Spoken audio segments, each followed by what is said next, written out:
Hello students. आज की ये जो वीडियो है मैट्रिक्स गाइडेंस प्रोग्राम सीरीज का, इसमें हम बात करने वाले हैं स्टडी मटेरियल की, बुक्स की। राइट। तो ये टर्म्स आपने काफ़ी बार सुनी होगी कि study material for IIT JEE, study material for NEET, और इवन स्कूल में अगर आपका बच्चा अभी स्कूल में है और स्पेशली अगर प्राइमरी सेक्शन में, तो आपने नोटिस किया होगा कि हर जगह पे हर स्कूल में जो बुक्स होते हैं वो अलग अलग पब्लिकेशंस की होती हैं। और हालांकि सिक्स के बाद सीबीएसई स्कूल में there is a mandatory guideline that you have to follow the NCERT books and that everyone more और लेस डज। बट जो प्राइमरी स्कूल है वहाँ पे जो बुक्स हैं उनकी हज़ारों पब्लिकेशंस होते हैं।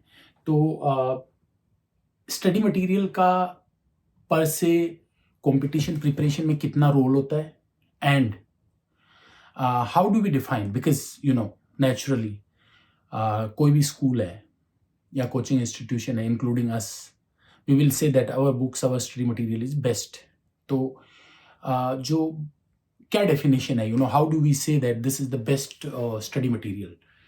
तो देखो, जब अपन स्टडी मटेरियल की बात करते हैं, आप आईआईटी जेईई का स्टडी मटेरियल ले लो, आप 25 अलग अलग इंस्टीट्यूशन का स्टडी मटेरियल एक साथ रख लो और उसको अच्छे से कंपेयर करोगे तो आप देखोगे कि वो 90% मटेरियल तो सेम है सारे इंस्टीट्यूट्स का। उसमें जो प्रॉब्लम्स हैं, जो क्वेश्चंस हैं, वो मोर और लेस सिमिलर है। 80 to 90% मटेरियल सेम होगा, 10 से 20% प्रॉब्लम्स हैं वो डिफरेंट हो सकते हैं, may be 25%, but I could argue that 75% of the material would be similar. Right. Similarly अगर आप जैसे प्राइमरी सेक्शंस की बुक्स देखोगे तो the content could be different, but जो मेन थियरी है उसमें you would see that 80 to 90% वो थियरी एकदम सेम है। ठीक है। इससे मेरे दिमाग में एक ये थॉट आता है कि कि क्या ये सारे स्टडी मटेरियल एक जैसे होते हैं, सारे बुक्स एक जैसी होती हैं? The answer is a clear no. सब कुछ सेम होने के बाद भी सारे स्टडी मटेरियल सेम नहीं होते हैं, and we will talk about that why so. ठीक है। तो देखो, सबसे इंपॉर्टेंट जो बात है, और मेरे को ऐसे लगता है कि हमारे पास स्पेशली मैट्रिक्स में बहुत JEE and NEET division and Matrix high school का जो प्री फाउंडेशन प्रोग्राम है, जहाँ पे हमने मटेरियल को कस्टमाइज करके डिज़ाइन किया है, दैट इज़ ए की डिफरेंशिएटर। वो हमारे रिजल्ट्स में उसका बहुत बड़ा रोल है। कैसे, वो मैं अभी बात करता हूँ कि सब कुछ एक जैसा दिखने के बाद भी मटेरियल डिफरेंट कैसे हो सकते हैं। तो इसमें जो सबसे पहला जो इम्पोर्टेंट फैक्टर है वो ये है कि सारे तरह की जो स्टडी मटेरियल्स हैं, they should have a progressive difficulty level. This is very important. Now what I mean by this is, आप ऐसे समझो कि किसी को माउंट एवरेस्ट पे जाना है, राइट। अब आप अगर किसी को पहले दिन बोल दोगे कि माउंट एवरेस्ट पे जाओ, तो आप नहीं जा पाओगे, because it's very difficult, right. बहुत सारे डिफिकल्टीज आएंगे रास्ते में and you don't know how to tackle those difficulties. अगर आप किसी को बोलोगे उठ के कि जाओ माउंट एवरेस्ट पे जाके आओ, तो they will not be able to do that. तो अगर किसी को माउंट एवरेस्ट जाने के लिए ट्रेन करना है, कोच करना है, तो व्हाट विल यू डू? सबसे पहले उसको चलना सिखाओगे अच्छे से, थोड़ा दौड़ना, फिर छोटे से माउंटेन पे ले जाओगे, फिर थोड़े और बड़े माउंटेन पे ले जाओगे, फिर और बड़े पे ले जाओगे, और फाइनली वो एवरेस्ट पे जाएगा। नाउ ये बेसिक प्रोसेस है। सेम प्रोसेस जब बच्चे को आप जेईई, नीट या कोई भी कॉम्पिटिटिव एग्जाम्स के लिए प्रिपेयर करते हो, तो आप सेम प्रोसेस वहाँ फॉलो करते हो कि बच्चे को आईआईटी का एग्जाम में क्लियर करना है, उसको वहाँ पे 300 में से 250 नंबर लाने हैं, तो आप उसको पहले दिन वो प्रॉब्लम नहीं कराओगे, वो उससे होगी नहीं।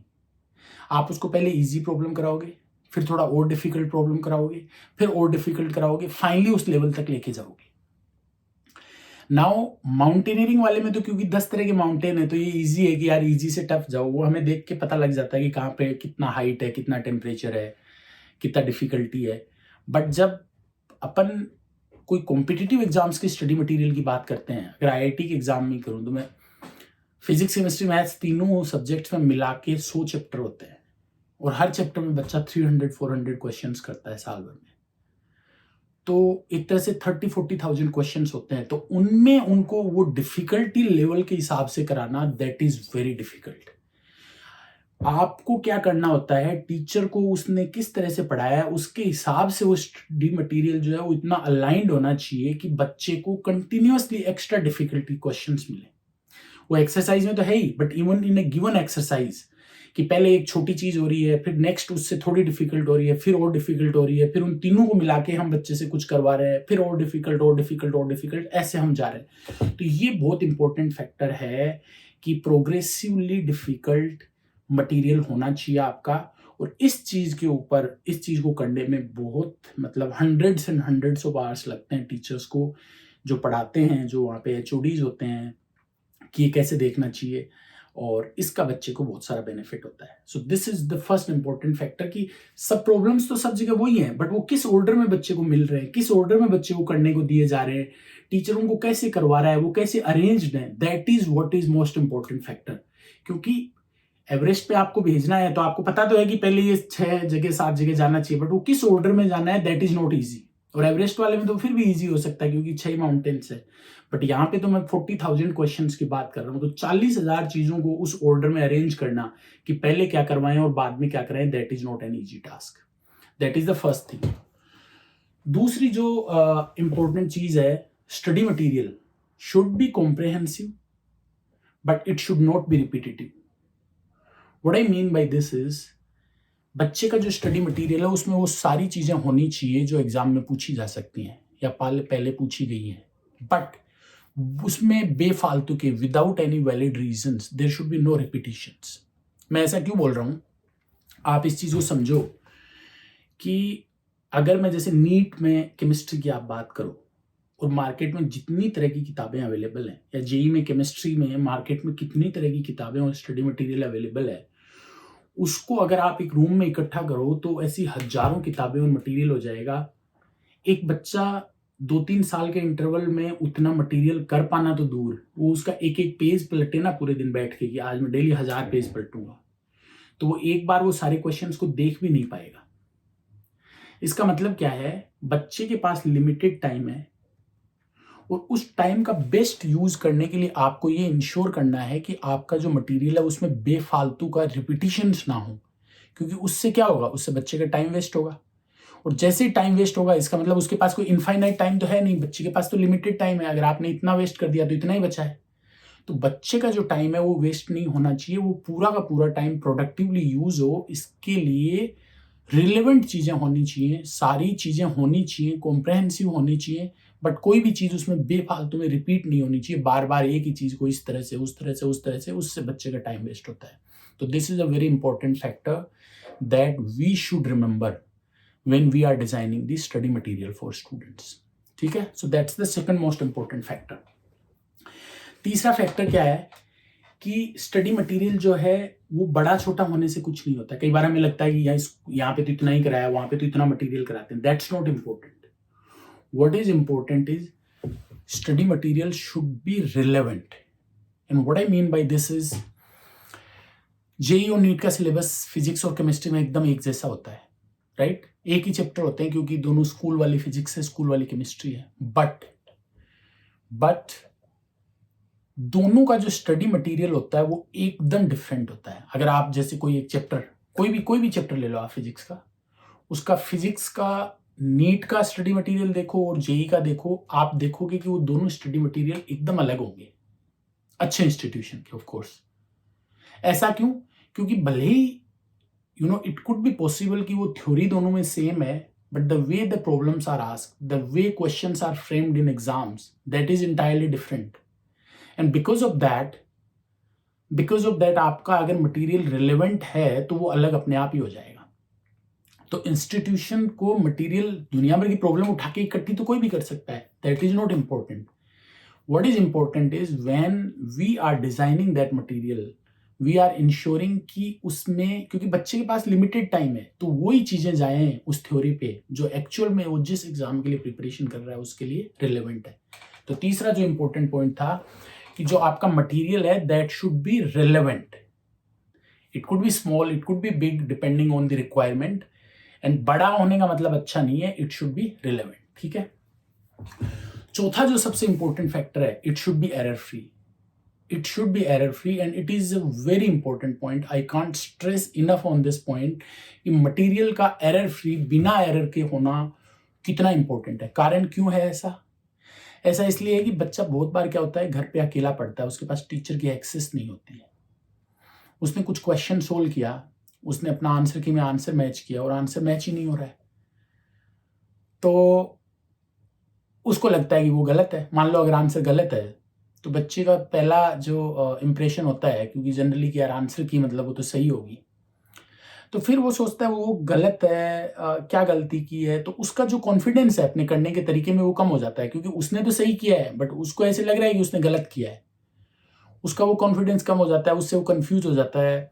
बहुत बार उसके बाद वो टीचर्स से वो क्लैरिफाई नहीं कर पाता है चीज़ें, and that confusion stage with that child until he actually appears in the exam, right?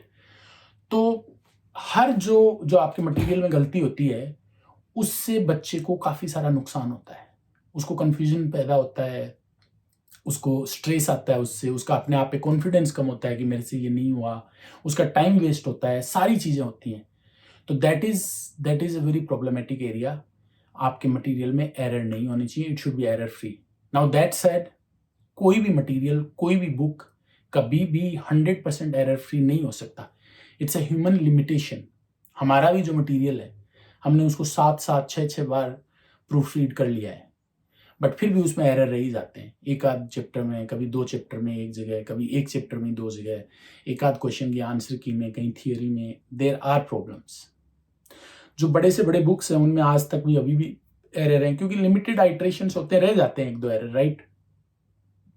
But the idea is कि एरर मिनिमम होने चाहिए। बेस्ट है कि ना हो, बट अगर हो तो भी कि पूरे ठीक है, इतने बड़े बुक में अगर 5-10 जगह गलतियां हैं तो फिर भी चल जाती है, बट ऐसा नहीं होगी हर 10वें क्वेश्चन में ही उसमें एरर हो। तो that is an extremely important factor, ठीक है? तो ये मैंने आपको कुछ चीजें बताई, 3-4 चीजें कि क्या इंपॉर्टेंट है अच्छे स्टडी मटेरियल के लिए। बहुत ही जेन्युइन सा क्वेश्चन है कि because I am from matrix, I will be talking about matrix. हमें पता है कि एक अच्छा स्टडी मटेरियल बनाने में, उसको अरेंज करने में कितनी कितनी मेहनत लगती है और कैसे कर पाते हैं हम ये। सबसे जो मेन चीज़ है वो तो है कि it's not about copy pasting, it's about having a dedicated research and development team that focuses on study material. आपको उसके लिए अलग से डेडिकेटेड टीचर्स का टाइम लगाना ही पड़ेगा। अब कई बार काफ़ी सारे लोग क्वेश्चन पूछते हैं कि अगर आपके जेईई और नीट में मिला के 100 ही बैच हैं या 60 ही बैच हैं, let's say you have 80 batches, why do you need 160 teachers, right? तो that is the reason that why you need lot of teachers, because ये सब चीज़ें करने में बहुत इन्वेस्टमेंट लगता है। It's an extremely tedious and complicated process कि आपका जो मटेरियल है वो बहुत प्रोग्रेसिव डिफ़िकल्टी लेवल के हिसाब से हो, वो एग्ज़ाम के लेटेस्ट पैटर्न के हिसाब से रिलेवेंट हो, उसमें कुछ भी रिपीटिशन ना हो, और वो मिनिमम से मिनिमम उसमें एरर हो।